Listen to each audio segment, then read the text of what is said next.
Zilla Parishad Urdu Middle School Dhani in Standard 6th. I would like to speak over importance of education at this great occasion in front of you. Education is very important to us. Our home is first education institute where we learn how to behave to others and skills. However, school education is very important, necessary to be successful in practical life. Education is the only key to success in personal and professional life. Education is the fundamental rights of everyone. As we see daily in the society, lots of social issues like inequality, gender discrimination, religious differences, so many problems just because of the lack of education.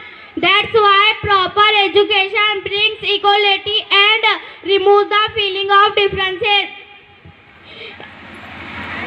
Education makes us smart enough to learn how to live life and handle bad situations. Our former President of India and a great scientist, late Mr. APJ Abdul Kalam, says that black color is sentimentally bad, but each blackboard makes the student's life bright. Thank you.